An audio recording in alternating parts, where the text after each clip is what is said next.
Welcome to the Red and Green Report. Órale, let's do this.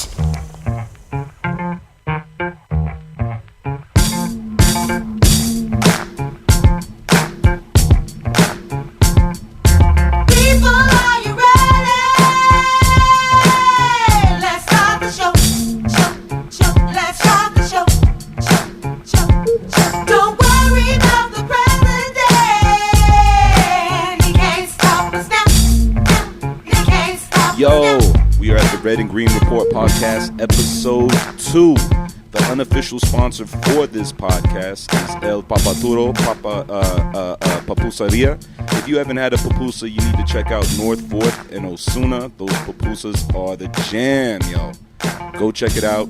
Reasonably priced. Me and Omega went there. We actually recorded the podcast there, but the audio wasn't too good, and I just had it recording on my phone. Plus, there was a lot of background noise. Anyway, go check it out. North 4th and Osuna. Go grab you one. Unofficial sponsors for this episode, too. I have someone special in the building tonight in the casa. We are in Southeast Albuquerque in the kitchen, yo, doing a podcast. If you want to do a podcast, you don't need high-tech gear. You don't need the fancy shit. Just get some mics, get an interface, get a computer, and just record. But anyway, I have a special guest tonight, another DJ from Albuquerque, New Mexico. We're going to hear his story, see what's up. The homeboy DJ 3. I know him as Steve. I call him Steve all the time. DJ 3, you know. What's up? What's up, man? Chilling, yo. Chilling, you can call me. If you're going to call me Steve, you at least got to call me Sly. Sly Steve, yeah. Omega actually was telling me the story. He's like, yo, he wasn't always DJ 3. Yeah. He used to be Sly Steve. And I was like, Steve. okay. What's that? Well, I'm gonna get into that, but what's up, man? What's going on? How you been? How's your week been? Good, man. Just I'm glad it's finally warming up. It was cold as hell for a while. Yeah, man, it was. Actually, my allergies kicked in today. So when my allergies kick in, I know springtime's coming. I know the pollen. I know everything's sprouting. That's like your internal groundhog. Yeah, exactly. Yeah, that's the ground. Like, yo, your allergies coming. Spring, Yeah. The internal groundhog. That's what's it's like I'm glad it's warm, but yeah. So you got the sniffling going on over there. Everyone thinks I'm doing coke. I'm like, nah, man, it's allergies, man. Word up. Not me. Yeah, definitely. But yeah, it's cool to be. It's warming up. The weather's changing. It was cold for a minute, and my landlords actually took a minute to fix the heater. So when that cold first hit back in October, it was like, man, I was bundled up. Yeah. Had a hoodie on, had the blankets. Hoodies, blankets. I had everything closed, all the window. Your cheese head. Oh, dude, I had my cheese head on. Go, Pack, go. What a horrible year for the Packers, dog. Oh. Hey, as a division rival, we both had a bad year, so. Well, the Packers are going to do it next year, yo. I think everyone Rodgers. says that. I think it's going to happen. Rodgers and Adams are going to have a tremendous year. I think Aaron Jones is going to have a good year on the ground. He had a good year on the ground this year. He just got injured. 9 games in. Yeah. You guys had the injury bug. Definitely killed your season. And then that first game against the Bears, I actually watched it with Ken, and he was, they're gonna win. And then the Packers came back. I was so happy, and you could just see the pain on his face. Yes, and then wait, let me guess. After that, his first 2 words: 85 Bears. Yeah. 85 Bears. Why you got to bring up old shit? Yeah, why you got to bring up old shit, bro? we just won. Yeah, we know you're 61 and everything, dog. Chill out. Chill out on the 85 Bears, man. Ken always brings up the fact, the Bears did an 85 undefeated season. We were the first team to do it. Fuck the Dolphins. They had this, that, whatever, man. But, that team was good. Walter Payton. Oh, no. I mad respect for that. Oh, definitely, Bears. dude. Refrigerator Perry.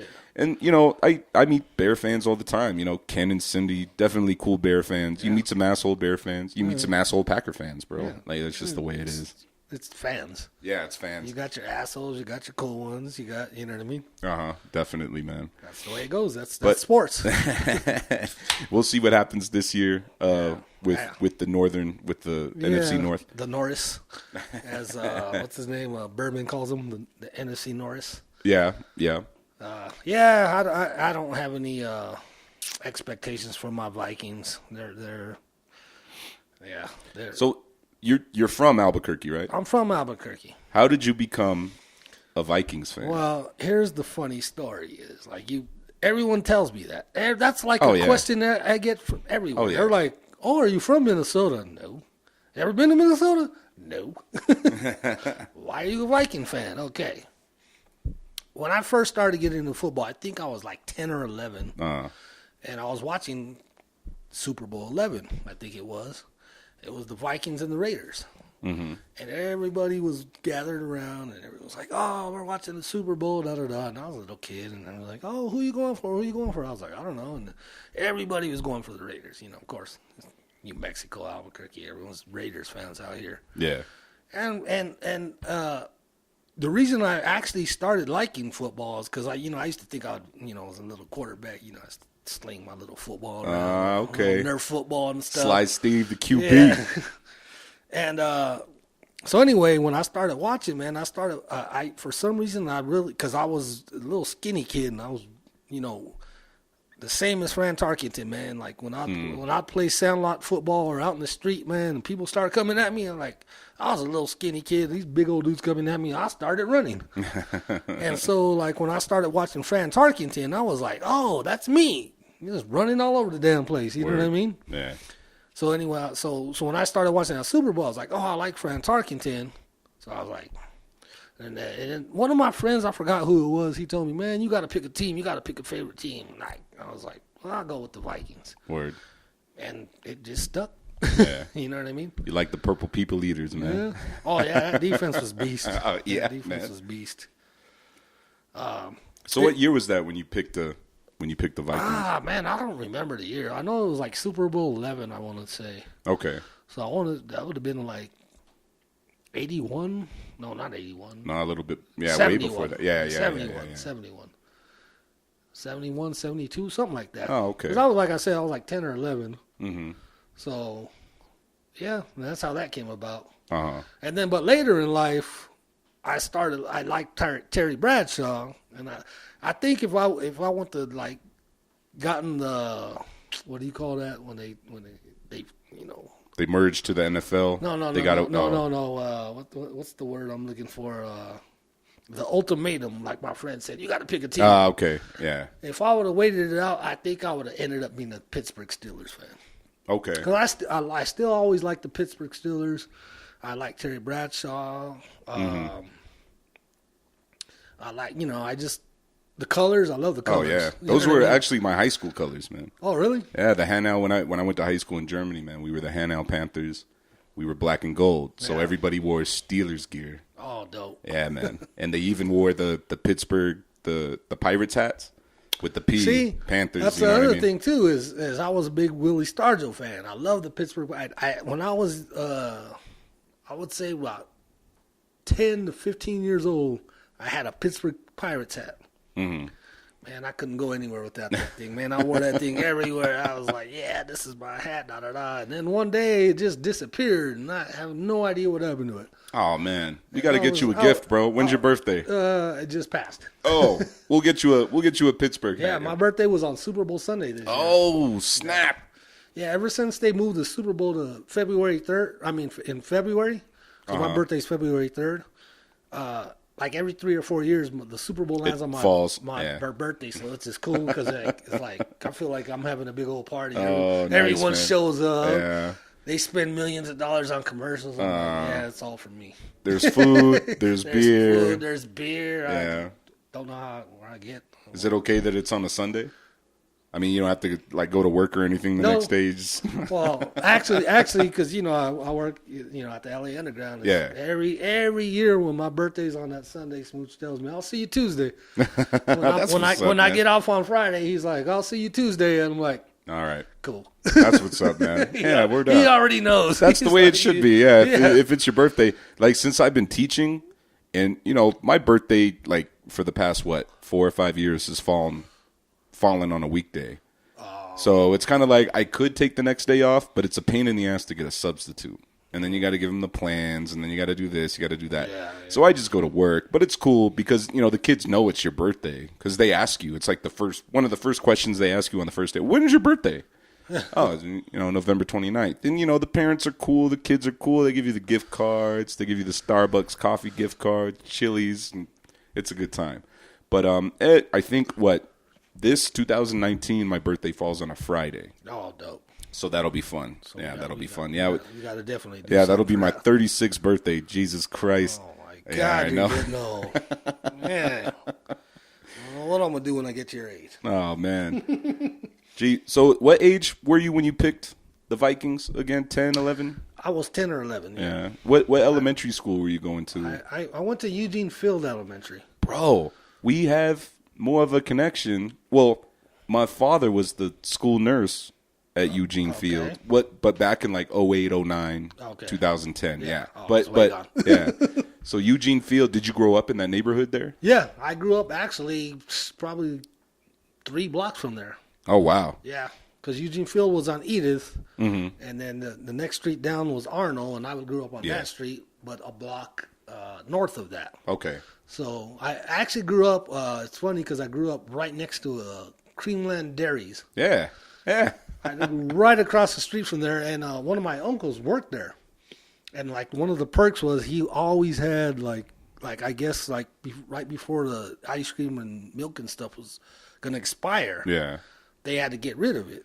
So they gave it all to all the workers. Oh, man. So like every few weeks or whatever it was, man, we'd be like just chilling and shit. And then all of a sudden my uncle just show up with just buckets and packs of ice cream, and everyone's all excited. You know what I mean? We're like, hell yeah. Got milk? Yeah, exactly. That's what's up, man. We were like, yeah, that was the steez. And then as I turned into a teenager, I started stealing the crates for my records. Oh, man. That's when I became a DJ. Classic like, story. I need records. You know what I mean? Got records? Yeah. Man. Got milk? Got records? Yeah. Got crates. That's what's up, dude. So when did you start DJing? Was that elementary, middle? Or no, you said teen years? Well, I actually didn't know anything about actual DJing itself. Uh-huh. But a friend of mine, he used to get these mixtapes from New York. I don't know how he got them. Mm. He got them from the older kids, because he used to hang out with the older kids. Mm. And then the older kids would get these mixtapes from New York somehow, some way, and it was like Chuck Chill Out, Grandmaster Flash. It was WBLS was one of them, and then Hot 97. And, they used to have these radio shows. And, people would record the radio shows, and somehow these tapes would get all the way from New York to Albuquerque. Yeah. And then I used to just hear the one of the first ones I remember was the Buffalo Gals, the Malcolm McLaren. With the chick, chicka, chick. And I was just like, how is he doing that sound? How is he doing that sound? And then one day I saw, I think it was Grandmixer DXT. He was on Rocket. Okay. And he was on Saturday Night Live, and they showed it, and he was he was up there with them, and he just was, and I was just like, that's how they do it. Yo, that's an ill story, man. So I was like, I told my mom, I was like, man, because I used to sell newspapers. That was my first job ever. Okay. I used to in sell your neighborhood? Newspapers. No, actually, a guy used to pick us up. Our drivers used to pick us up, and it was my brother that got it first.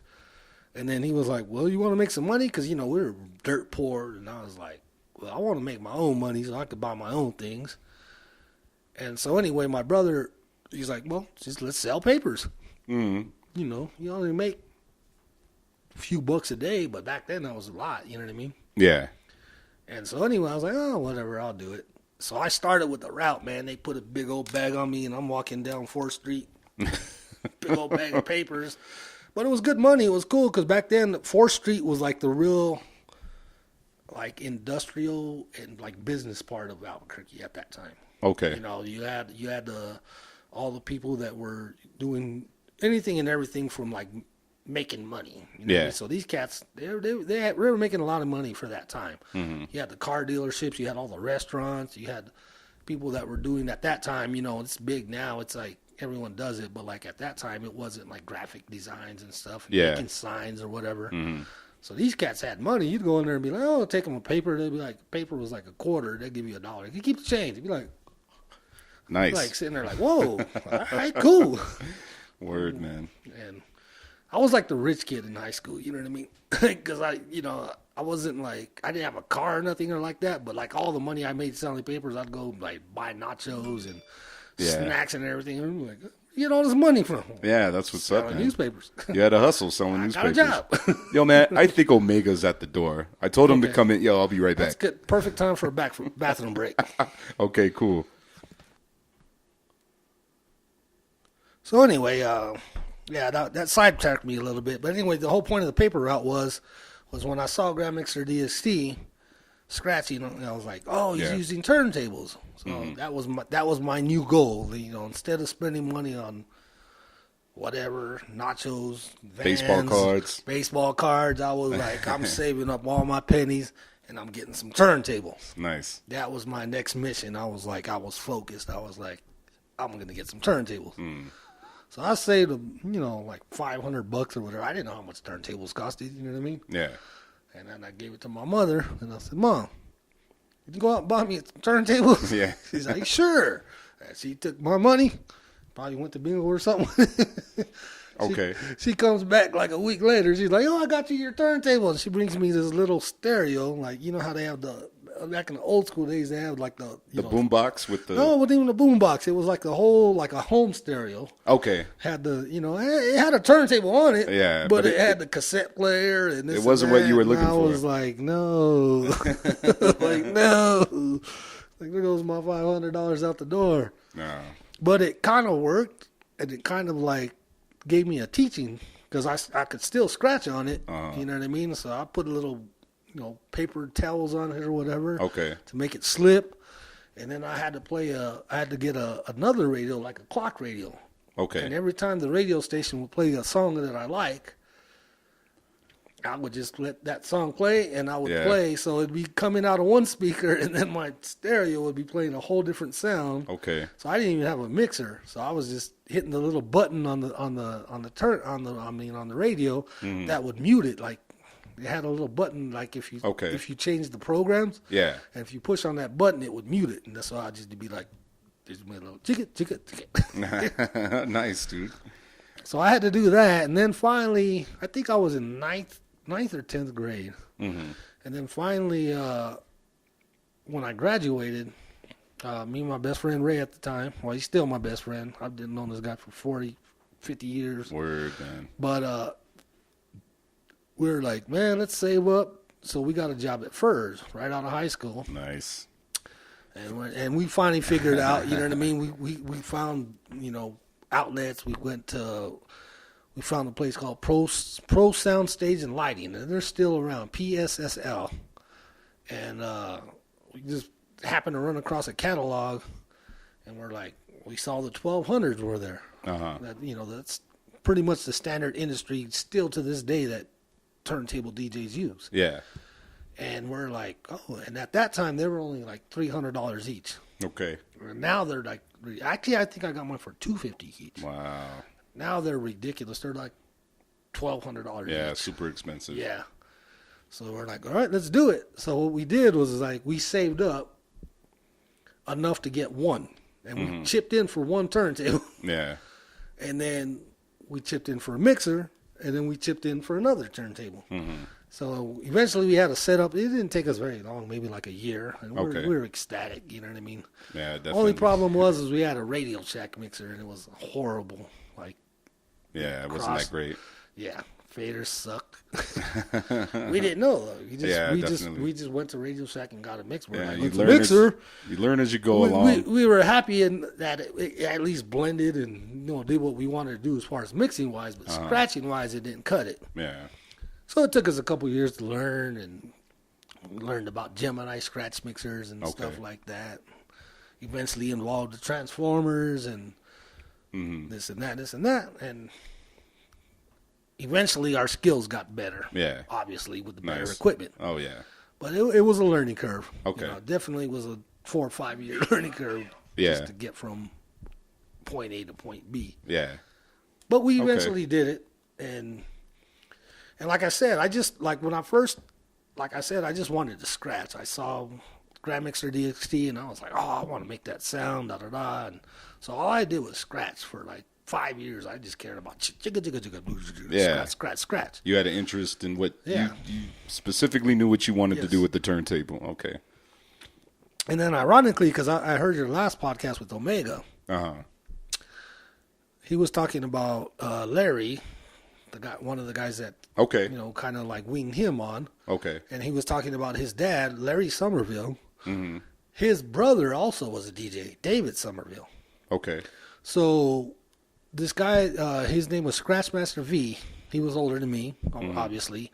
And he had like the whole turntable, the big monster setup. We called him Cool Herc, you know what I mean? Oh, okay. Later on, because he was that guy who did the block parties. And Okay. everybody went to his house parties. He was that dude in Albuquerque at the time. At that time, he was the man who threw the party. You know, I mean, we were Albuquerque hip hop history, man. Yes. That's what's up.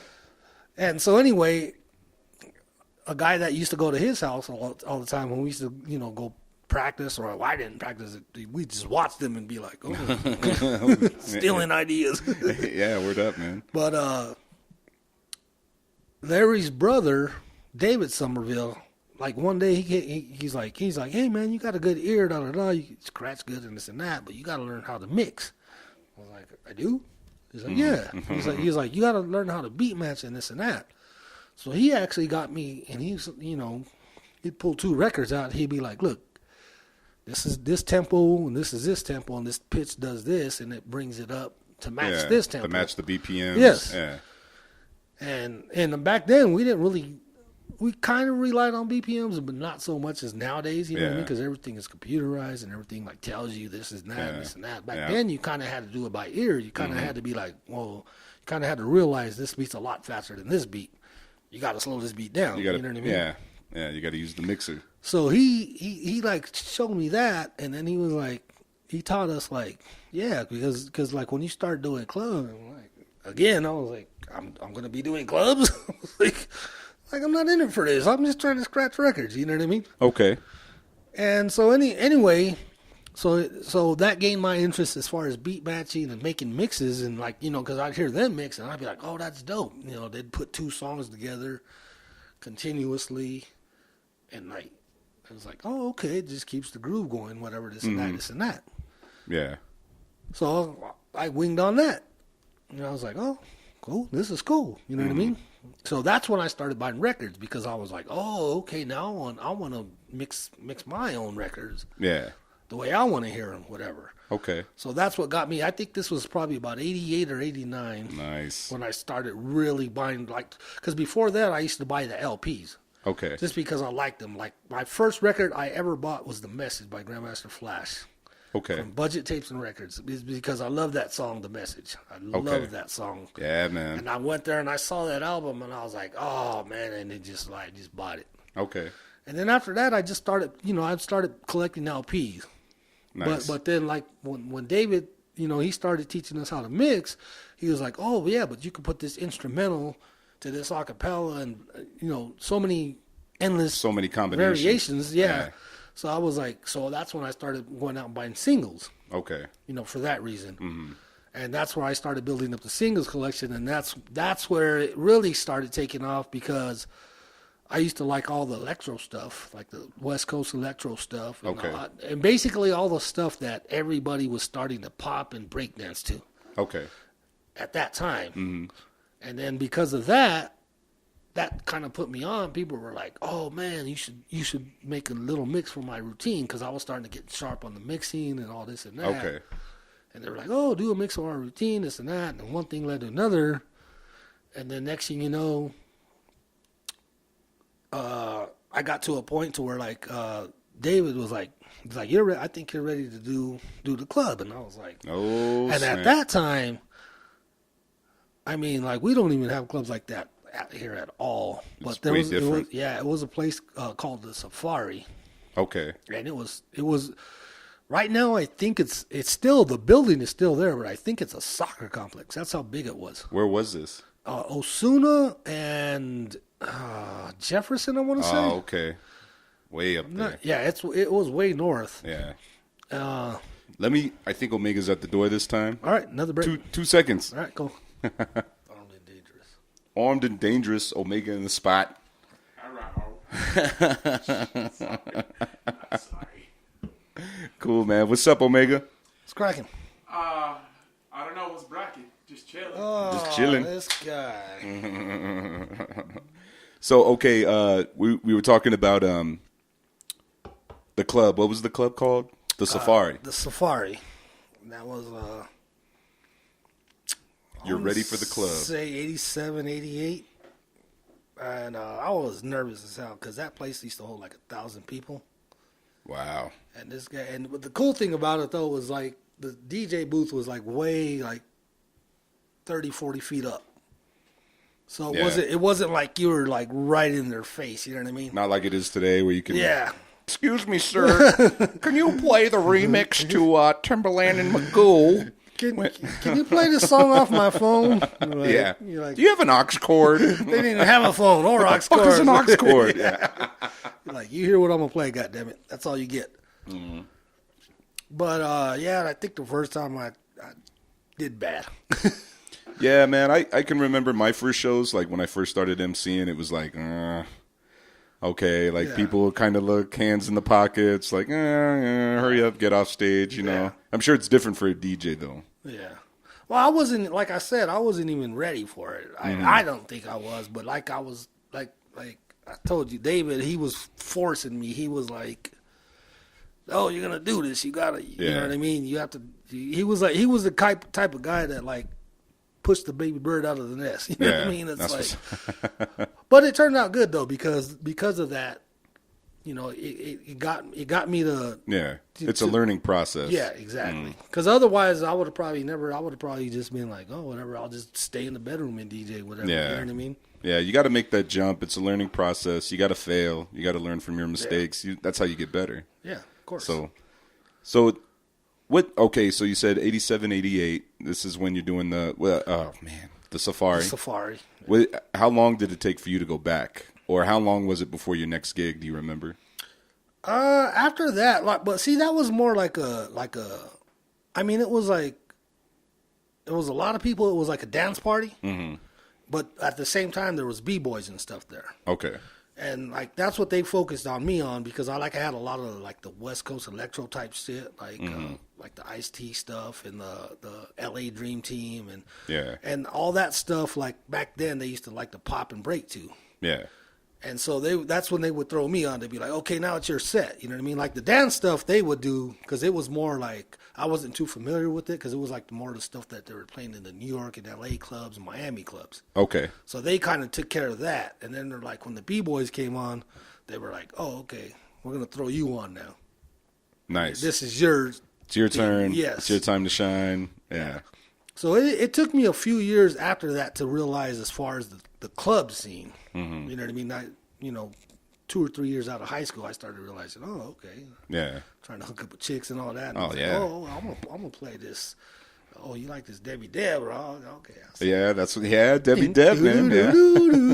I'll play that for you, girl. You know what I mean? Laser beams. Yeah. So that's that. So it was like you said, it was a learning experience. It was like it was good though because him throwing me out of the nest like that, it forced me to. You got your feet wet. Yeah. Like I said, I didn't even care about like actual DJing. I just wanted to scratch records. Yeah. But he took me under his wing and he's like, yeah, you're gonna do. You got to learn how to mix. Yeah. You got to learn. Yeah. Yeah. Here's the club. Go. Yeah. Nice, man. So that's how I ended up becoming the actual mixed DJ, like playing records and playing stuff for people to dance to and stuff like that. You know what I mean? Otherwise than that, I don't think I would ever gotten into that. Yeah. I'd probably went into full-fledged turntablism. Yeah, you know what I mean? Man. Which is cool too, but yeah, definitely. But you kind of knew both sides. You know, you have some different techniques, and you knew the art form, and you learned the art form. So not only were you able to scratch, but you were also able to go into the club and be like, okay, I can play this, I can play this, I can read the crowd, I can do this, I can beat match, blah, blah, blah. Yeah, that's dope, man. Yeah, my homeboy Marcel, like I remember he was we were writing, we were recording, but I had never really done a show. I had never really performed in front of anybody. And one night there was an open mic, and he was like, "Yo, we got to go do the open mic." And I remember I was watching TV in my dorm room in college, and I was just like, I don't want to go. He's like, "Nah, man, we got to do this. Like, you got to do it." So I went. I remember being nervous as fuck and just like, I spit like 16 bars, and everybody was like, "All right, yeah, that was cool, that was cool." And then, you know, there were other artists who had been doing it for a minute, and they were getting a better reaction. Right. But we kept going back. You got to keep going back. Yeah, You yeah. get better, you get better, you get better. Also, an MC, you know, you learn the crowd. Okay, this is what they like, this is what they don't like, you know. And we were rapping on instrumentals. We didn't really have any beats those first, Yeah, you know, of course, 6, 7, 8 months. But yeah, man, you got to get your feet wet. So anybody aspiring out there to be a DJ or an artist, you know, you definitely got to get your feet wet. And I think even in these days, it's way easier. You know what I mean? Oh, Like yeah. getting your feet wet could be making a YouTube video. Like, shit, I just got 40 dislikes. Well, better step my game up. Actually, drool on your toes, be like, "Oh, my feet are Oh, wet." yeah. I was even telling Omega, it was like, yo, when I hopped in the freestyle circle, cats told me the first couple times, like, bro, no. You got to work on your style. You got to work on your lyrics. You got to work on your, you know, your Delivery, presence, delivery, all that. I was like, everything, oh, yeah. man. It was very disheartening, like, to hear that, because I thought, you know, you always think you're the dopest. Yeah. But people telling you that to your face, like, yo, you suck. Yeah.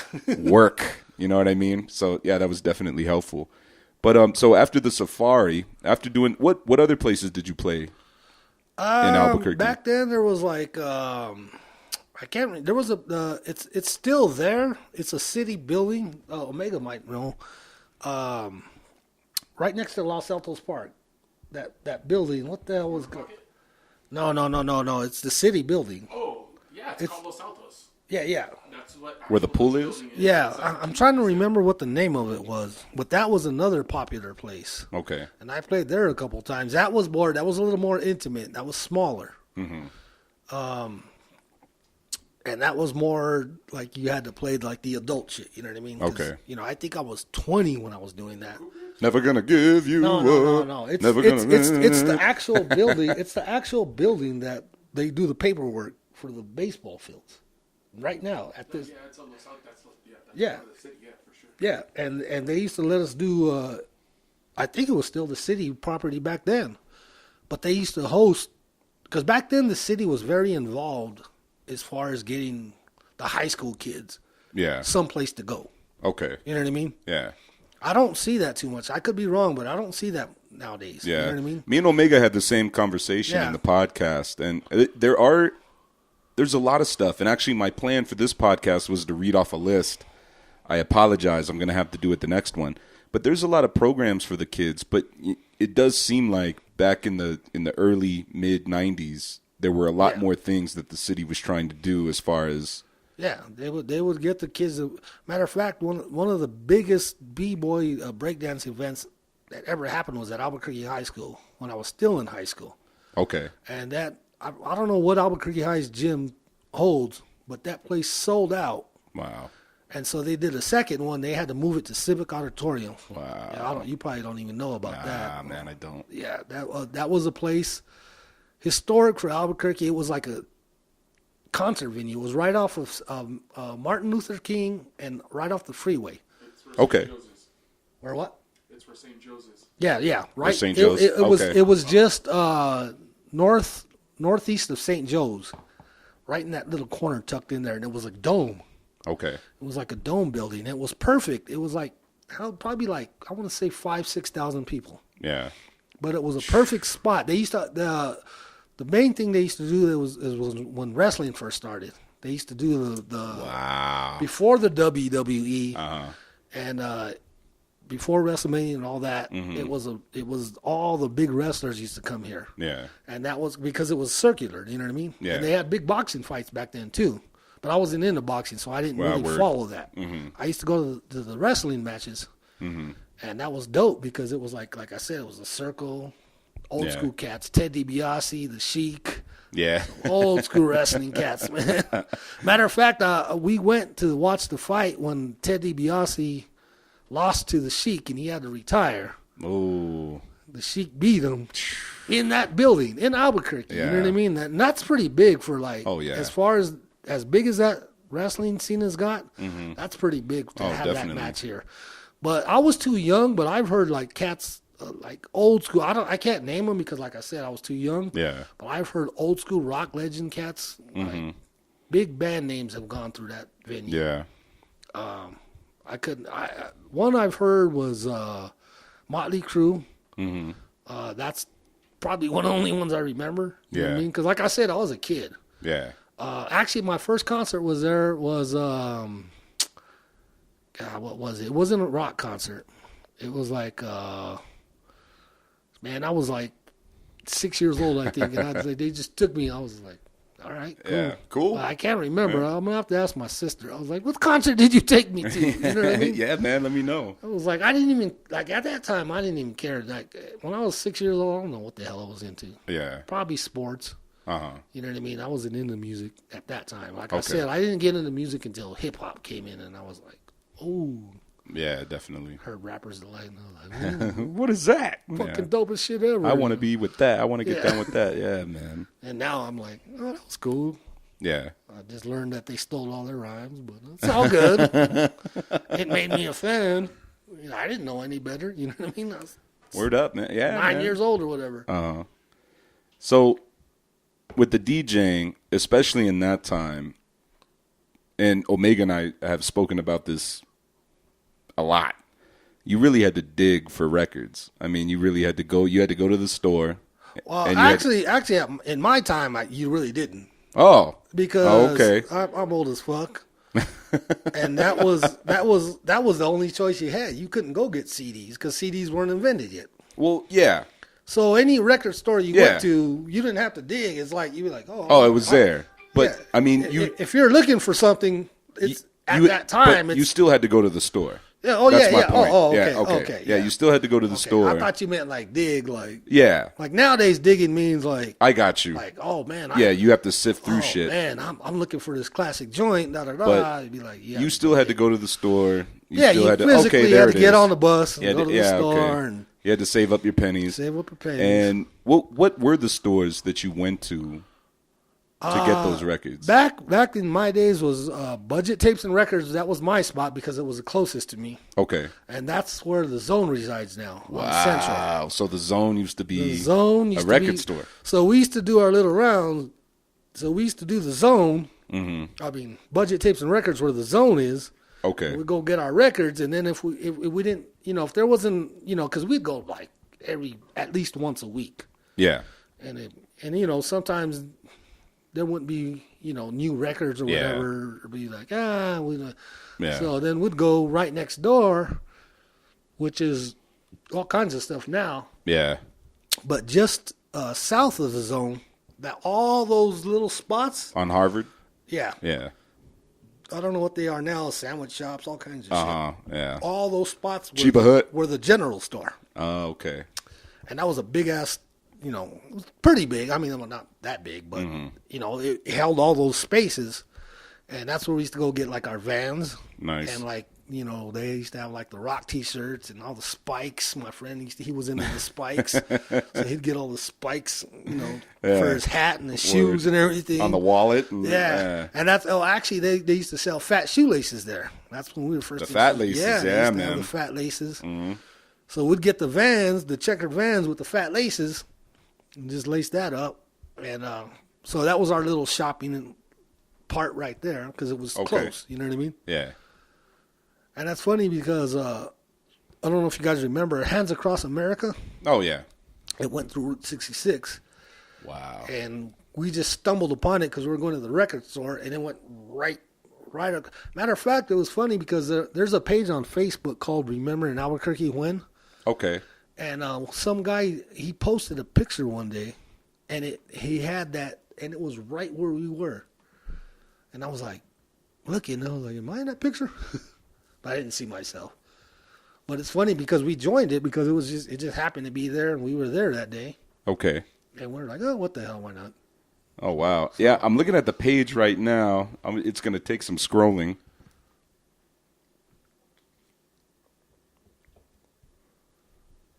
It's going to take some scrolling. But can you talk a little bit about Shoe Tech and Gizmos? Shoe Tech, I don't know nothing about.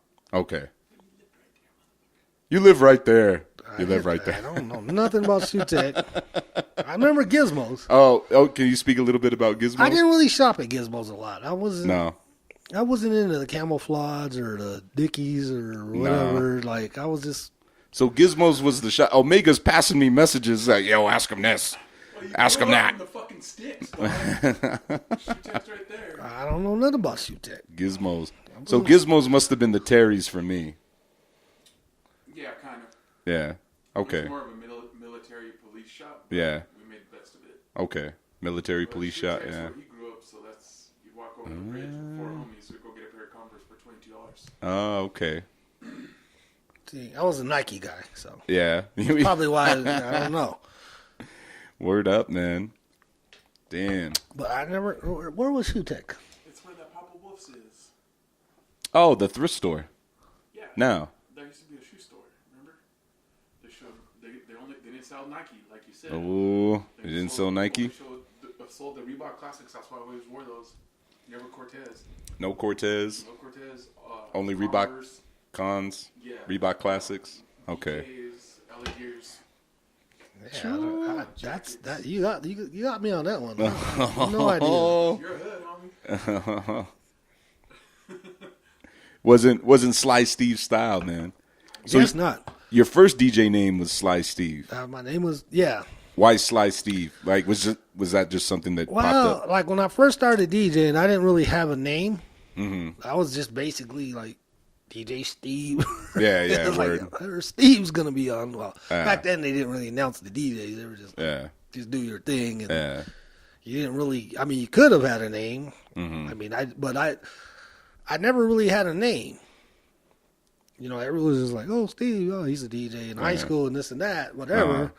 And then I met this guy, Coolie D. He's a rapper. He, DJ as well. Yeah. And so anyway, this was back when I was still like really heavy into just scratching and battle DJing type stuff, Okay. backspinning and all that kind of stuff. You know what Word I up, mean? word I mean, like the club stuff was kind of there, but it was like I was still more just like because this was back in the days when it was still really looked at. You know what I mean? Like Definitely. and so he was a learning DJ under me, while me and a few other cats. Okay. And so he would be like, like he would sit there and watch me, and I guess he would go home and practice. And he'd come back, he'd be like, "Oh, I'm ready for you now." He's like, "All right, whatever." So he like, poo. So everything that he learned, he saw me do, he would come back and he'd be on point. Yeah. He'd be like, "All right, okay, Yeah. what about this?" And I would just throw a whole different pattern, whole different style on him. He'd be like, What the "You fuck? motherfucker!" So he'd have to go back and learn that shit. And this was continuous for a while. Yeah, man. So finally, he was like, "Man, you a slime." He was like, because basically his point was like, "You're not showing me all your tricks. It's like playing poker. You know what I Yeah. mean? It's like I'm not going to show you everything at Yeah. once. You know what I mean? Yeah. You know what I mean? It's like, But if you pull something ill out, I'm gonna pull something iller out. Yeah. I was like, all right, you come back with that. I got something else waiting for you. Yeah, You know what I mean? definitely. So he was like, "You're a sly motherfucker." He used to tell me. So he named me. He basically named me. He was like, Sly "You're Steve." Sly Steve. Yeah. So I was like, all right, I liked it. Cool, Stuck cool. with it. You know what I mean? Nice, dude. So how did the transition happen from DJ Sly Steve to 3? Okay. DJ 3. This is the weird part that like a lot of people don't understand, but a lot of people do. Okay. Is like in 93, I want to say 94, I kind of started hanging out with these Israelite cats. Okay. And then there was this friend of mine, real good friend of mine. His name was Jamaiki, and he like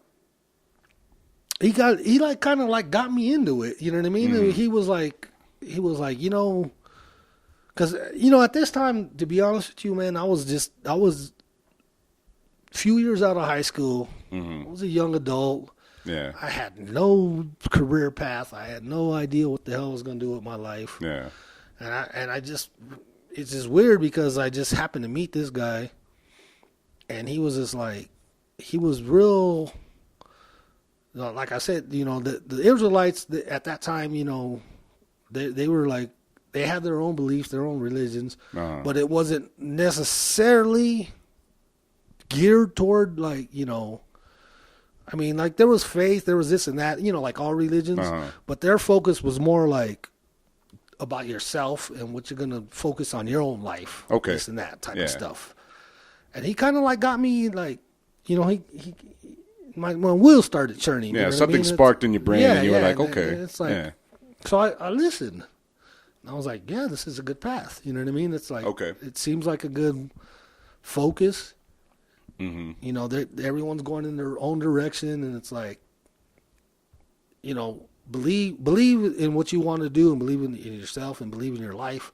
Okay. At the same time, they wanted you to follow, what they do and all this and that. Mm-hmm. But anyway, to get back to the point of my name, a lot of those guys, they follow numerology. So I don't know if you guys know about numerology. Yeah, I know. Yeah, I think a lot of different faiths. It's about aligning of the stars and this and that, and numbers and how numbers play into your everyday life. And such and such. Mm-hmm.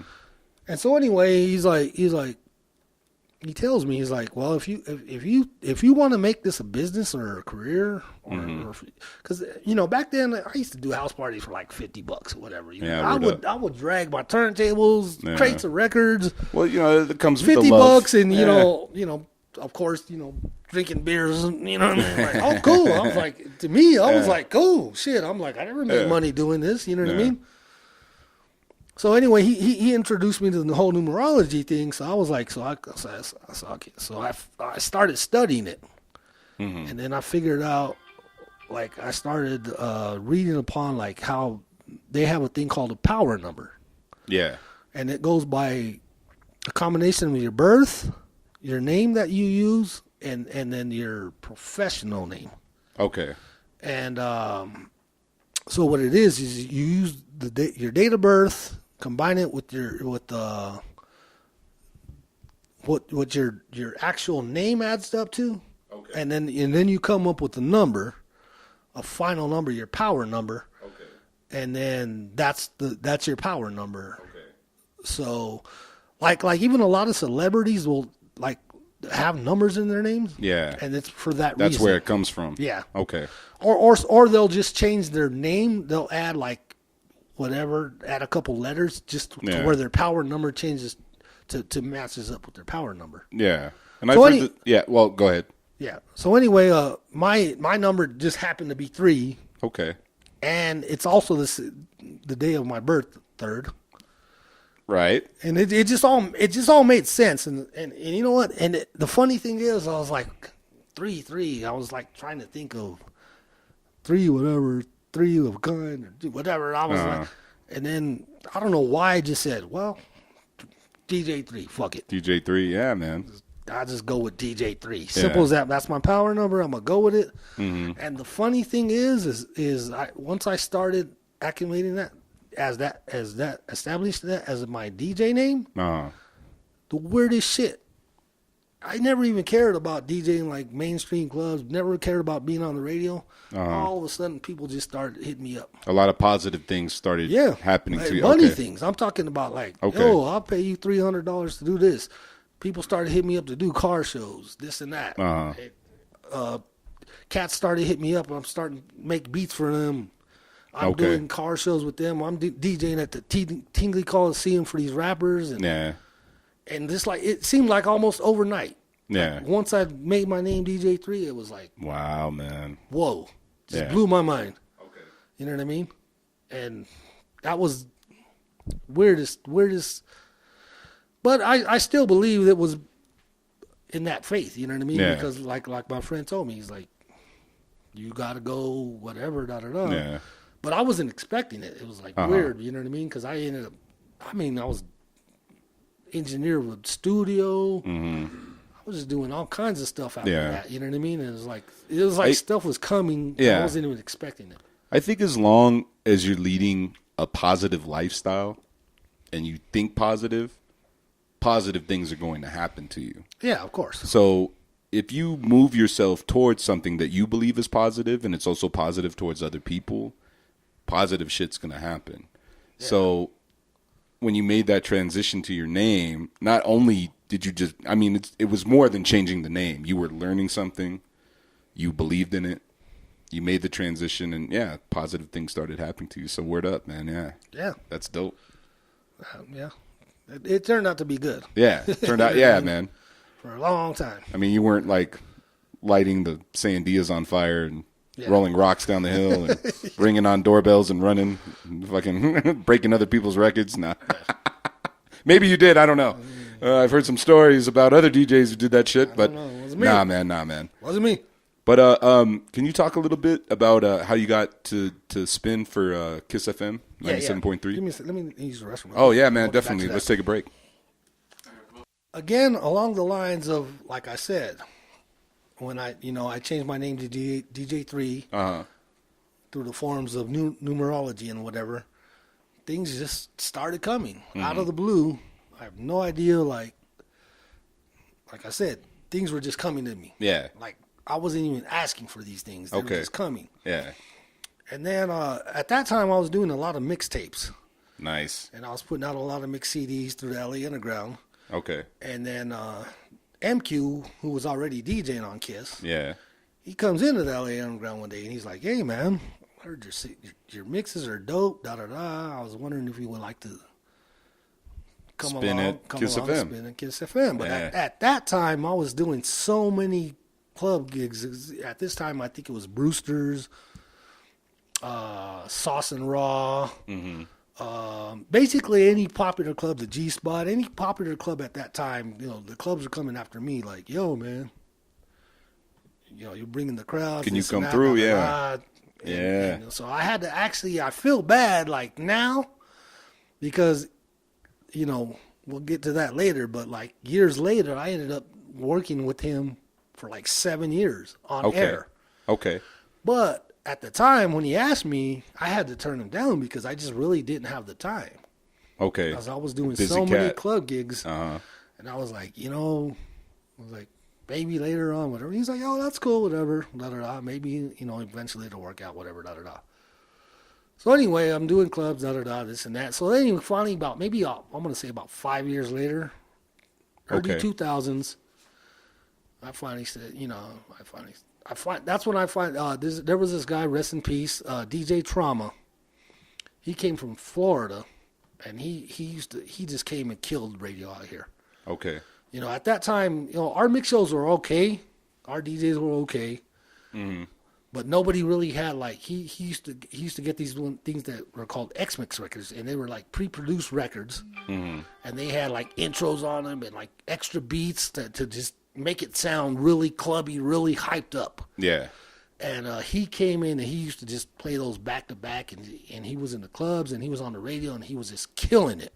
Okay. And everybody was like, "Oh," and he did. And that's what made me say, "Oh, okay, I want to do that." Yeah. Because he used to actually buy his records from us. So I was like, well, I started buying those records too. Yeah.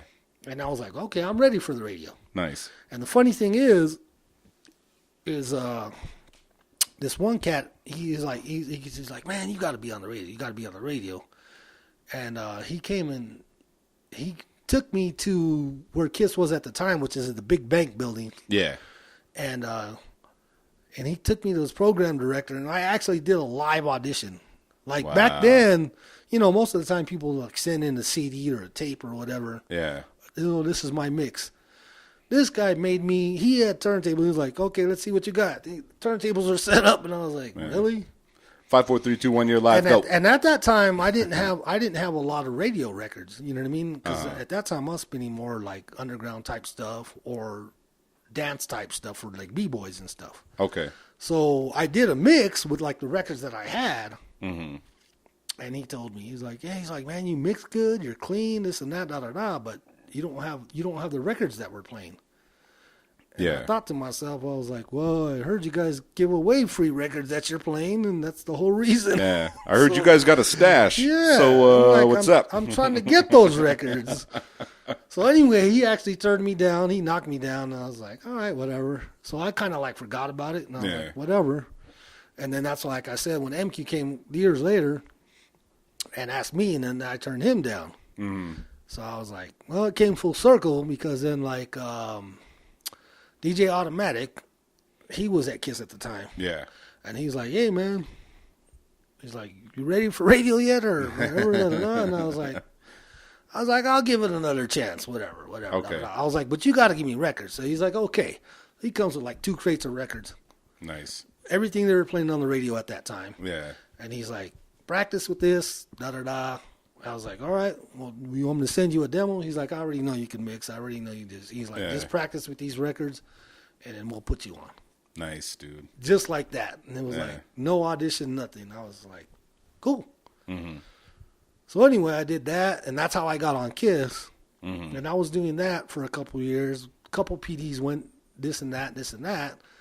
And then it turns out MQ ended up getting the main night spot, and then they put me with him. Word. And it just came full circle, and Nice. it just happened to be. And that's when it really, like, when radio was still pretty big, commercial radio at least. Yeah. You know what I mean? That was before podcasts. It was before, you know, internet radio and everything. So, That's when the radio was the radio. yeah, that's when it was fun. Yeah. That's when it was fun, man. I mean, like, any concert that came through town, we were there. Nice. We got all the records. You know, it was like Christmas, man. It was like, you know, The happiest of times. Yeah, because the record label reps, they'd be like, you know, just give us your information. And, you know, I'd go home, man, just be sitting there like anticipating. I'd be like, oop. Yeah. I'd see boxes. I'd see the UPS guy. I'd be like, Oh, man. there goes the brown Santa. What's up, Brian? What you got for me today, man? Today. And, I'd be like, and it was literally like Christmas because you didn't know what records were in there. You know there was records, but you didn't know what it was. You know what I mean? It was like, oh, like you'd open it up, you'd be all happy, and you put it on the platter, and you like, oh yeah, okay, Nice. You know what I mean? That's what's up, dude. So, can you speak a little bit about your record collection now? Do you have a lot of those old records? Actually, I see. I don't know if you heard the story. I don't know if Ken ever told you. Nah. I had a lot of records, and then unfortunately, forget what year it was. I want to say around 97, 98-ish. I used to live with my mother at the time. Okay. Down on Arno, and I was out eating one day, and then I get this bad news phone call. Of course. Oh man. She says, "Hey, fire department wants to talk to you." And I'm like, 'cause back then I used to smoke a lot. Okay. You know, I love the weed, whatever. Oh, you know what I mean? Okay. So anyway, I couldn't smoke in the house, so what I would do is me and my friends would go around the corner and smoke around the side of my house. And we'd always stash my little roaches on the ledge of the window on the outside of the house. Yeah. And so anyway, my mom, she says, fire marshal wants to. I was like, fire marshal? He's like, yeah, your mom's house just got caught on fire. Oh man. And I'm like, oh, he's like, anyway, what I want to ask you about is, do you smoke anything? And I was like, yeah. I'm like, yeah, we smoke. Whatever. I didn't lie to him, you know what I mean? Yeah. He's like, okay. He's like, okay, we were just asking because we saw this, and a couple of lighters stashed around the, side of the house. But that wasn't the reason. That wasn't why the fire started. You know what I mean? Okay. What happened was my mom, she had a little dog, and my mom was asleep, and the little dog, I don't know what happened, something spooked him or whatever, but he knocked over a lamp. Yeah. And it caught the curtain on fire. Oh man. So anyway, luckily my mom was asleep in the living room. She survived. Yeah. But where the fire basically gutted out the back end of my house, and that's where all my records were. Or not all of them, most of them. Yeah. Because me and my other friends, they still have a lot of the records, thousands of records, but they're all safe at his house. Okay. But I lost probably about 2,000 records in that fire. Man. And good ones. Yeah. You know what I mean? Yeah. So, but I still have like at my house, I probably have about 1,000. But it's Nice. mostly a few LPs, singles, and then mostly a bunch of like my scratch records and stuff like that. Okay. Stuff that I decided to keep on my own because, like I said, my friends they have probably about 4,000 or 5,000. Okay. But I live in an apartment. They live in a house. Yeah. So I'm just like, just keep them there or whatever. Word up. If I ever need to go, if I ever want to go, Yeah. decide to go listen to whatever this and that, I can go.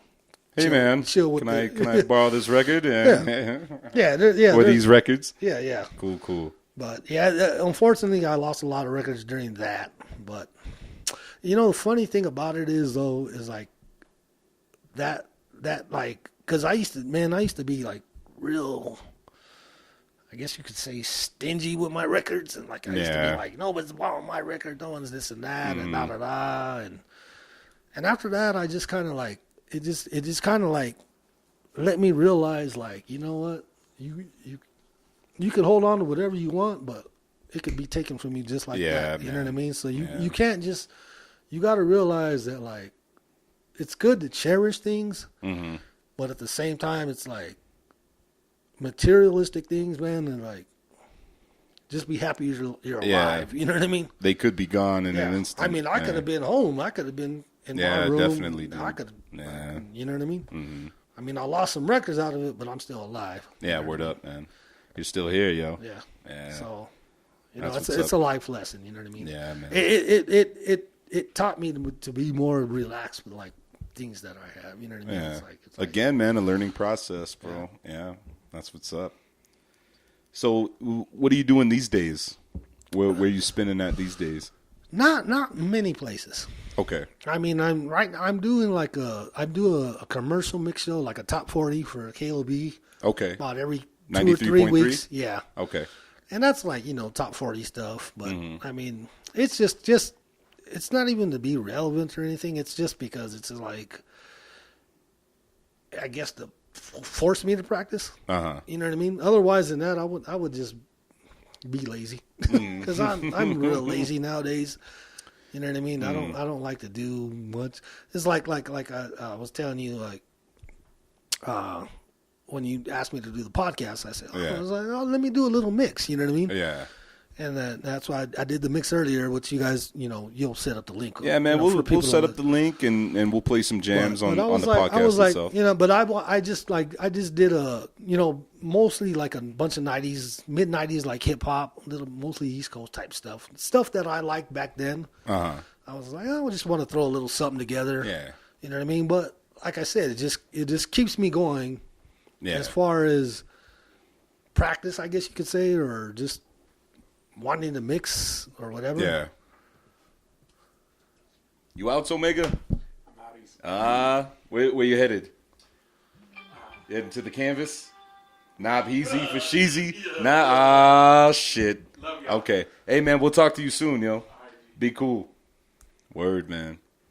But yeah, I actually, now that he's leaving, but I brought this up with Omega. At what point, what year maybe, what year was it when somebody was like, hey, you don't have to lug crates around because we have this new invention called Serato? Yeah, that was actually when I was at KISS. Okay. When I started at KISS, and then, we were still spinning vinyl on air, and this other cat that was on there with us, his name was DJ Noble. Mm-hmm. DJ Noble was like, he's always been futuristic as far as technology. Okay. You know what I mean? He had, all the newest equipment, he had the beat machines, everything going on. Mm-hmm. And so anyway, I had heard of before Serato, there was a thing called Final Scratch, and that was by, I want to say Newmark. I could be wrong. That's right. Final Scratch. I remember. Yeah. Yeah. So I looked into that, and I was like, oh, that's pretty cool. I was like, but I didn't really grasp it. Mm-hmm. You know what I mean? I was like, oh, that's cool. That's dope. Because it's like, because I didn't have a computer or nothing back then. You know what I mean? So I was like, I mean, that's cool if you had a computer and this and that. So anyway, after that, so that's when Serato came into play. And then he brought it to the station. And he was like, "Oh man, check this out. This is this is where it's going." Yeah. And I'm like, oh, "Okay, whatever, da da da." And he brought his little Serato box. It was the very first one, and he had his computer, and he was like, "Look, I'm gonna do a set." It's like, I'm not even gonna play actual vinyl. You know what I mean? And he had his Serato control vinyls and everything, and he was like, and he did a set, and I was like, "Oh, that's dope." Word. Yeah. You know, and I was like, he was like, "Yeah, and this and this and that," and I jumped right on it. Yeah. You know what I mean? Because That's what's up. like after I jumped on it, a couple other cats jumped on it, and everybody else was like, Boom. bah humbug. Boom. The atomic bomb. Yeah, it was like, I remember- bah humbug. This is garbage. It's gonna kill vinyl. And da da da. And it did to a certain extent. No, it did. Yeah. It did. I think vinyl's coming back. Maybe not for DJing, but vinyl's coming back. No. Vinyl is coming back as far as a nostalgic item. Yeah, exactly. But the first time, man, when was it? Must have been 06, 07. I was at a bar in Germany, and that's when it got. That's when so Serato dropped in 06. Okay. And then it started getting popular to some people like in 07, Yeah. 08. Yeah. It didn't get real popular till like 09 or 010. Okay. Or 10. But I remember being at a bar, and some homies were spinning that night. That's why we were there. We were supporting them. And I remember sitting down. I had my beer, music was playing, whatever. We were having a good time. And I remember looking up at my homeboy, Max, and he was DJing, and he had two clear, I think they were clear vinyls on the turntables. And I noticed he wasn't changing records. I was like, man, he's not changing records, and the songs keep changing. Yeah. So I was like, did he get a press? Like, does he have a mixed record? Like, what is going on? Yeah. So I finally went up there, and I was like, yo, how are you spinning? He's like, yo, I got this Final Scratch. I got all the songs on my computer. Yeah. Oh, yeah. It plays through the turntables, and I can mix like this. I don't have to change records. Scratch it's all and on the everything. computer. And I looked on the screen, and I was like, oh my God, like, this is crazy. Yeah. This is nuts. He's like, yeah, I got my hard drive full of music right here. I don't have to lug records around anymore. And I thought, oh man, everybody's going to be a DJ now. Yeah. That's funny. On that same note, kind of basically the same story is like when I was DJing somewhere when I first, a couple years into it, and I ran into this dude I hadn't seen in a long time. And he remembered me from DJing way back when he used to actually help me carry crates. Yeah. And he was sitting there talking to me like, "Yeah, man, it's good to see you." Jabber. And like I said, like you said, I'm sitting there, and he's like, and finally after like 20 minutes, he's like, "Man, you have a lot of songs on that one record." I was like, how did you fit that many songs? You have an MP3 record? What's going on? Yeah. So like that was funny because I was like, "Oh, yeah, okay." Anyway, but yeah, Serato, it definitely. Well, see, but it killed commercial vinyl. Yeah. It didn't kill vinyl as far as like if you want to go about get your favorite LP. Yeah. Or if you want, a classic AC/DC song record or whatever. But it definitely killed it for us because if I wasn't in radio, there's no way. Because it got to a point like in the mid 2000s where like hot songs were a dime a dozen. You know what I mean? It's like 1 week, one week, Paul Wall's hot. Next week, Nelly's hot. You know what I mean? And to go out and spend $4 or $5 per disc, just to get the next hot song, it gets expensive. You know what I mean? Definitely. So it was a cure for us because we didn't have to go out and spend money on vinyl. But like I said, I was at that time I was already in radio. Yeah. So I was getting all that sent to me. Okay. So that wasn't a problem for me. Word. But for an average DJ, it was like, I'm not going to go out and spend $5 for this hit single this week, and then I'm not even going to use it in a month. Yeah. You know what I mean? Yeah. So, and then that's what turns it around and becomes, like you said, everyone's a DJ because now everybody's like, oh, okay, well, Yeah. I could just I could just burn it off of LimeWire. You know what I mean? LimeWire. Yeah. Good old LimeWire. Good old LimeWire, man. Play that funky music by the Commodores. Yeah. That shit used to kill me. I'd be like, man, I'd be like, cause I'm not innocent. You know what I'm I remember when LimeWire came out, cats were like, yo, have you heard the Big Pun Tupac Coolio Van Morrison remix? And I'm like, what? And it was just some DJ in his apartment or house or whatever, and he made one big mix of these different artists. He knew what he was doing, but he made an MP3, put it online, and you could download it, and then DJs would download that and then play it in the club. Yeah. So LimeWire, yeah, man. And then on top of that, you got a virus on your computer because you. And what was the other one? The one that got sued? Napster. Napster. That was another one that's like, come on, man. Well, I remember a homie in high school. He had a CD and he was playing all these different songs off of one CD, and I was like, "Where'd you get that album? Did you get that at the?" I lived on base. Did you get that at the PX? He's like, "Nah, man, I made this." I'm like, "Well, how did you make that?" Well, I have Napster. I downloaded all the songs and I burned a CD. I was like, "Wait, you burned a CD? What does that even mean?" He's like, "Oh, I got a blank CD. I put it in my computer. I burned it. Took about a day." And those when the burners first came out, it was like a day and a half. Mm-hmm. It's like, it took about a day and a half for the CD to burn. Yeah. You know what I mean? Like, what? You can make what? You can make your own CDs? And I was just, Dad, we got to get a CD burner. It was like cooking a pie. Yeah, Like, exactly. We'll be back in 4 hours. Yeah. But yeah, you could download songs, and it was crazy, man. Crazy. It's crazy how far technology has taken music these days. Oh, nowadays you just stream it. It's like instantly. Pandora. I remember when Pandora came out. It's like, I can make my own radio station. All right, let me type in Gangstar. Yeah. Primo. Yeah. Boom, you got a radio station. Like, okay. Wow. Oh, you like Gangstar? Then you might like. You might like this. Yeah. Yeah. You might like some Big L. Oh man, crazy. But yourself being from Albuquerque, being from New Mexico, what is your preference? And I know we haven't spoken a lot about food. Me and Omega, we speak a lot about food. That's why he left, probably. Yeah, that's why he left. He probably went to get something to eat. He went to go get some green He's chili like, stew. man, you gonna talk about food? Yeah. But being that this is the Red and Green Report, what is your preference on chili? I'm gonna go on green. Okay. I've always just liked the green flavor more. Yeah.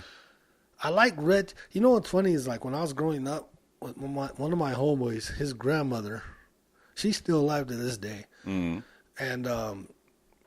she used to just make the best red chili. And nice.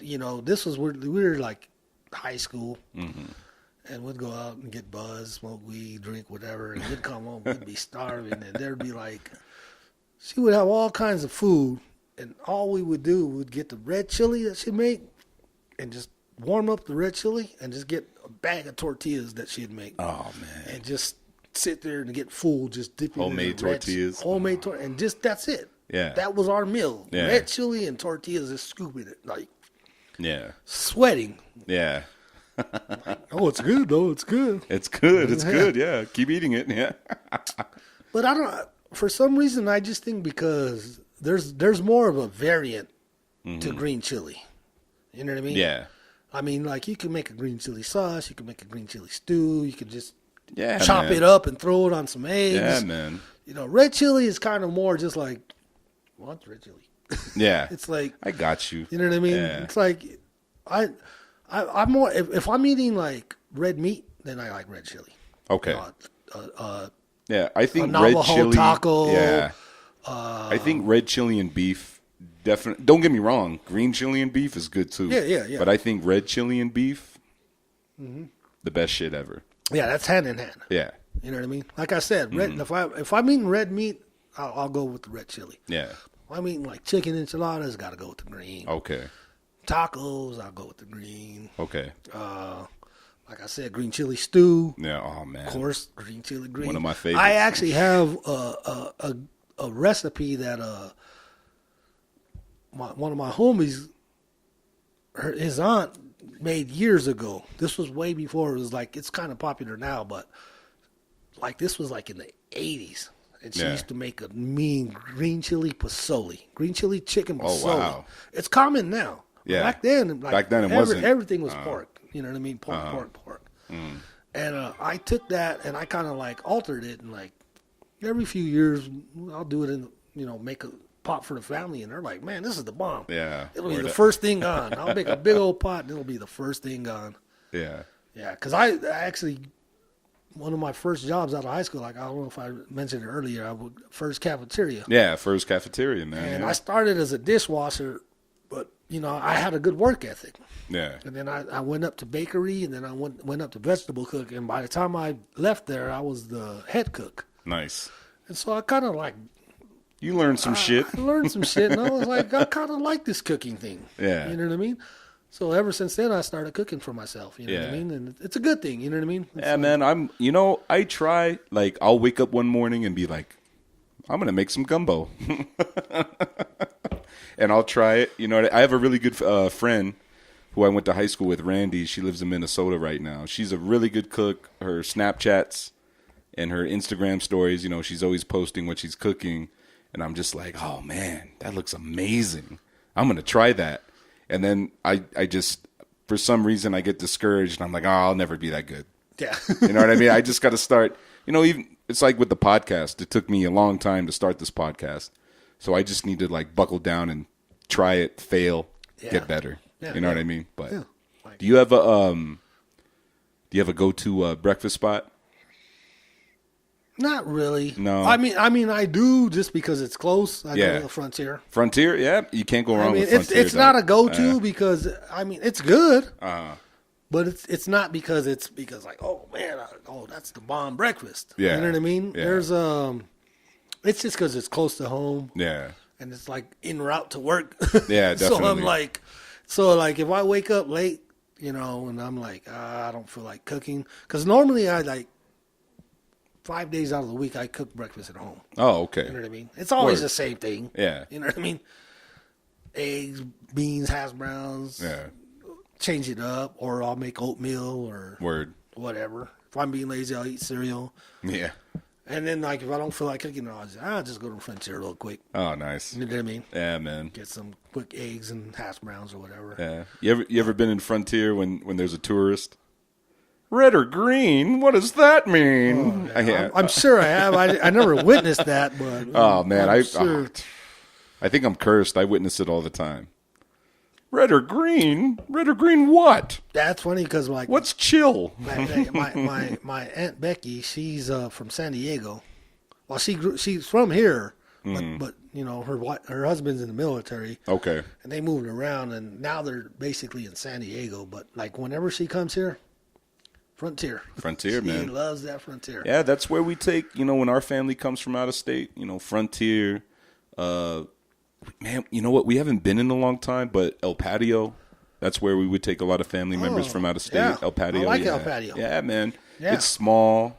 It's, if you're with the large party, you're probably going to wait a little bit for a table, but I think it's worth it. I haven't been there in a minute, man. Yeah. I to be actually honest. ate there probably about a month ago.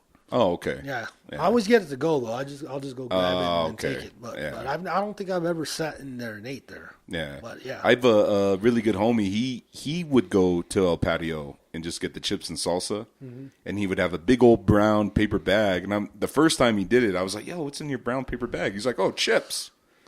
And I was like, "Oh, what's in the white bag?" Salsa. He would just get the chips and salsa to go. And I'm like, "Yo, how much was that?" He's like, "Actually, it's like $3, but I go there all the time, so now they just give it to me for free." I was like, "Oh, word."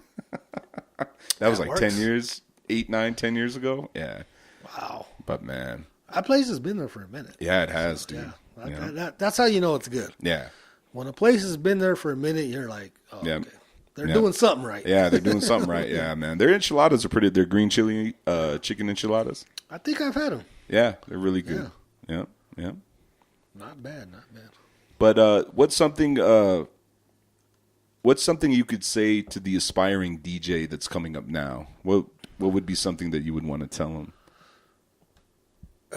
For nowadays generation DJs, man, it's just go with what you feel. Yeah, I mean, because like like the thing about like we're talking about with of course the technology. Yeah. It's like it's kind of like starting to die off now, but like man, few years ago, man, there was the big old thing about you're playing on CD players. That's where it started. Oh, you're playing on controllers. You're not a real DJ, and it's like if you're not playing on vinyl, you're not a real DJ, and it's like, come on, man. Like it's a DJ isn't defined by just you know what I mean. I can see if you're arguing about turntablism. Yeah. You know what I mean? Turntable that's different. Yeah. You know what I mean? But even some like I know some like Ohm, dope ass turntable, he'll kill it on some controllers. You know what I mean? Yeah. So it's like it doesn't matter what you're playing on. It's just as long as you kill it and do what you do with what you're playing on. Yeah. You know what I mean? Mm-hmm. You know what I mean? It's DJing isn't to me. I mean, it's cool if you have like the physical aspect of it. If you know if you got like skills scratching or whatever, this and that. That's dope. But as far you know what I mean? Yeah. As far as just DJing in general, I mean, it doesn't matter. It's just like you as an MC. It's like if you show up and be like, "Yo, I could only spit to Big L instrumentals." Yeah, man. You know what I mean? It's like, oh no, well, we only have a beatboxer. Well, I can't spit to a beatboxer. Then what? You know what I mean? Yeah. Do you really call yourself an MC? Yeah, what up, man? Like it's like whatever's laid out for you. If you can rock it with whatever's laid out for you, rock it. You know what I mean? It doesn't matter. You know what I mean? It's like I don't get the perception of like people like saying like, oh well, you know, if he's not DJing on turntables, yeah, I don't really consider him a DJ. I don't respect him because he's not DJing on turntables. It's like, it doesn't matter. You know what I mean? Mm-hmm. Technology's out there for you. You know what I mean? Yeah. It's like back before, like when we were talking about the Serato. Yeah. You know what I mean? People, oh man, and I'm like, you got to move with the times. You know exactly. what I mean? I'm like, you got to change with the times. I'm like, did you park your horse outside? Mm-hmm. I'm like, or did you drive here in your car? I drove here in my car. I'm like, well, I thought you were all about, you know what I mean? Thought you were all about old school. Where's your horse at, where's motherfucker? Your horse at? Why'd you come in the car? You know what I'm saying? You paid for gas. I'm like, I mean, like technology is here for a reason. You know what I mean? Yeah. I mean, like I agree. Like sometimes it does move too fast. You know what I mean? And like it gets, especially with like the phones and shit. Like it gets kids disconnected. You know what I mean? It's like everyone's on their phone. It's like, you know what I mean? Yeah. And there's like a lot of times like crimes happen because people are just on their phone and they're not paying attention to their surroundings. Yeah. You know what I mean? You still got to pay attention to your surroundings and what's going on around you. You know what I mean? It's good to embrace technology, but at the same time, you're still a human life. Yeah. You know what I mean? Word, man. The world's not going to stop because you're on your phone. You know what I mean? Yeah. And that goes with everything. You know what I mean? It's like, and the same thing with DJing. It's like, embrace technology, but at the same time, bring a little soul into it. Keep a little, definitely. you know what I mean? Like, yeah, there's got to be some love for it. I think the love aspect is definitely important because I believe there are some people who do music or whatever for the money aspect. And you can tell. Yeah. You can look at something business. or hear something. Yeah, It's like, man, you did this for the money. Mm-hmm. Where's the love involved? But see, it just depends on your angle. I mean, I don't knock that if that's your whole intention. Yeah. If you're outright saying, I don't care about this, I'm just doing it to make money. Yeah. Because that goes with everything. You know what I mean? Some people they're just hustlers. They're just out to make money. Yeah. And if they have to chew you up and spit you out and walk over you for it, that's what they'll do. Yeah. You can't stop that. You know what I mean? Yeah. So as far as hustle wise, I got to respect their hustle. Yeah. You know what I mean? Okay. I can see you know that. what I mean? Mm-hmm. I mean, like, that's what he does. He's whatever. You know what I mean? Mm-hmm. But if you say you're gonna do it, if you say like, "Oh, I love this," and I'm in it for the art form and this and that, then don't contradict yourself and say, Yeah. you know what I mean? Yeah. Just like me with like the whole radio thing, I got a lot of slack. I'm sure. When I first got into radio, everyone was like, "Oh, you were such a dope underground DJ and this and that." And I was like, I ain't paying the bills. Yeah. You know what I mean? For sure. And it's not like I crossed over, but it's not like I didn't forget where I came from. Yeah. You know what I mean? And I wouldn't. And if somebody asked me to go that path, I'd be like, hey, would you rather mix crossover records or fucking flip burgers at McDonald's? Yeah. I'd rather mix crossover records. You know what I mean? Yeah, I got you. You know what I mean? Yeah, It's definitely. pretty much Yeah. the same thing. Uh-huh. You know what I mean? It's like, unless you're going to be an entrepreneur. Yeah, I got you. You know what I mean? Yeah. I just think there should be some kind of community aspect to what you do, especially if you're going to make money off of it. Yeah. So Definitely. I think, I mean, and like I told Omega, we live in a capitalist system. We need to make money to pay the bills. I just think there should be some kind of form of giving back to the community. And I think that comes from the love Yes. first. You know what I mean? Yes. So, yeah, definitely. If you're going to be a DJ, if you're going to be an artist, you're going to be an MC, make your money. Definitely. But I think at first, there's that love for the art form and there's that love for the community. Well, that's where of why it you're doing it. starts. Yeah, that's where it starts. That's where it Exactly. starts. That's what I'm getting at. So, like after you get to where you're eventually trying to get, Yeah. like I agree with you. Yeah. Then go back and say, you know what I mean? Mm-hmm. Like some kid came up to me and said, "Hey man, I want to learn this. I don't got no money, this and that." Yeah. Oh yeah. I would be more than happy to give them any knowledge I have, any skill set I have. I'd be like, there you go. I remember one of the first times. This is when like email was really big when it first started. I sent an email to a recording studio and I said, "Hey, I'd really like to come through and record." And the person wrote me back and they said, "Well, we'd like to hear something that you've already recorded." And I wrote back, said, "I don't have a studio." It took about 3 or 4 days. They wrote me back and the guy said, "This is all he said. Be creative. Be creative." And that's when I was like, all right, okay. Let's plug the headphones into the stereo. I can use it as a microphone. I can record on the tape. You know what I mean? Yeah. And that's when I was like, oh, man, this is awesome. Like, I didn't know I could do this. But through that email, I knew, okay, I got to learn how to record on the stereo right here. And I had heard people like, oh, all you got to do is plug your headphones into the mic jack, just talking to the into the headphone. Boom. You can rap over a beat, record it on tape. Yeah. Yeah. So that reminds me of way back in the days when we were too cheap, or not even cheap, just didn't have money for a microphone. We'd be like, take our plug it in. Oh, somebody's car is parked, double parked. Oh, man. Because we didn't even, like our era of DJing, we didn't even care about be on the mic. We were like, we don't want a mic. You know what I mean? Yeah, we're definitely. We weren't like, like New York style. Yo, check it out, blah, blah, blah, blah, blah. And we're just like, we just want to let the music speak our message. You know what I mean? We don't need to talk to people. So that's when we used to be like, when they used to be like, oh man, you got to make an announcement. We're like, well, plug the headphone in. Oh man, yeah, it's all about the headphones. Just plug it in and speak into it. And what's cool about it is it had that old radio voice like that. Yeah, man. Yeah. Well, good times, yo. Good times. But hey, man, I guess we'll wrap it up. Thank you for coming through. Yeah, I hope we problem. can do the podcast again. I want to hear some more of your stories. DJ3, thank you. Where can people check you out now here in Albuquerque? Like I said, every once in a while I'll be at Canvas, sometimes at Imbibe. Like you said earlier, KLB every couple of weeks. Facebook, Steve Sanchez.